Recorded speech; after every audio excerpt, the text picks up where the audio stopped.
Avokati shqiptar Spartak Ngjela ka bërë një analizë të dy shteteve shqiptare e Kosovës dhe Shqipërisë.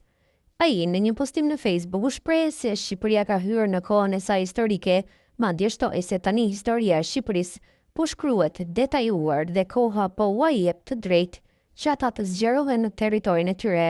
Krahas kësaj, avokati përmendi edhe Kurtin dhe Ramën. Koha historike e Shqipërisë ka ardhur me shtetin e dytë shqiptar Kosovën. Dhe kjo është një ngjarje e cila tani ka hyrë në histori dhe politikë si situatë botërore dhe i ka shtyrë të gjithë historianët të kuptojnë më në fund se historia e re e Shqipërisë në Ballkan do të krijojë edhe historinë reale të Gadishullit ballkanik, historinë e vërtetë e ilirëve dhe ilirisë, e cila është fshehur në shekuj nga forcat pushtuese të Shqipërisë, por edhe forcën e madhe të gjuhës shqipe që tani është e provuar shkencërisht edhe historikisht se ajo është gjuha e parë që është folur në Europë. Shkroi ndër të tjera Ngjela përcjell bota sot në vim shkrimi i tij plot.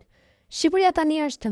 me pavarësinë e shtetit të dytë shqiptar Kosovën. Ka hyrë në kohën e saj historike me fuqinë e plotë si shkencë në dy drejtime themelore. Në historinë arbërore 3000 vjeçare të dokumentuar historikisht dhe në historinë po 3000 vjeçare të gjuhës shqipe në ecurinë e saj, Iliri, Piri, Arbri, Dardani, Shqipëri, ku po ndodhen si histori tani shqiptarët, të cilët sot kanë dy shtete të pavarura shqiptare. Po, sot janë dy shtete shqiptare të pavarur, por pyetja që ngrihet këtu duhet të jetë kjo: po të dy kryeministrat që drejtojnë dy shtetet shqiptare, Kosovën dhe Shqipërinë, a janë si individ të pavarur? Kjo nuk po kuptohet qartë, sepse për kryeministrin e Kosovës Albin Kurti ne jemi ende të paqartë se përse ai po luan, apo luan për shqiptarinë?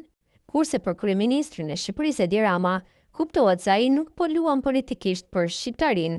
Por çdo të thotë kjo pyetje që një kryeministër shqiptar luan politikisht apo nuk luan politikisht për shqiptarinë, duhet të theksojmë që shqiptaria në 500 vite rresht ka qenë e kërcënuar që shqiptarët të asimiloheshin. Historia e shqiptarisë është një histori e sakrificës së madhe, e suksesit të madh, por edhe pushtimeve të gjata nga perandoria osmane.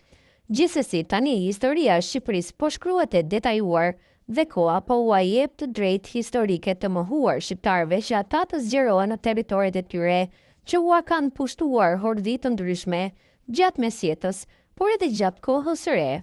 Por edhe pse koha historike po kërkon këtë për të formuar shqiptarinë etnike, politika e të dyja qeverive shqiptare në Tiranë dhe në Prishtinë po bën sikur nuk e kupton këtë çështje. Por këtë, nëse ata e kanë si akt të anti-shqiptar, duhet të kenë të qartë se çështja shqiptare sot është një çështje e cila, shumë shpejt si çështje historike, nuk do të përfillë fare të dy kryeministrat shqiptar në Gadishullin ilirik. Sot, koha historike e shqiptarisë ka ardhur me shtetin e dytë shqiptar, Kosovën, dhe kjo është një ngjarje e cila tani ka hyrë në historinë dhe politikë si situatë botërore dhe i ka shtyrë të gjithë historianët të kuptojnë më në fund se historia e re e shqiptarisë në Ballkan do të krijojë edhe historinë reale të Gadishullit ballkanik, historinë e vërtetë të ilirëve dhe ilirisë, e cila është fshehur në shekuj nga forcat pushtuese të Shqipërisë, por edhe forcën e madhe të gjuhës shqipe që tani është e provuar shkencërisht edhe historikisht se ajo është gjuha e parë që është folur në Europë.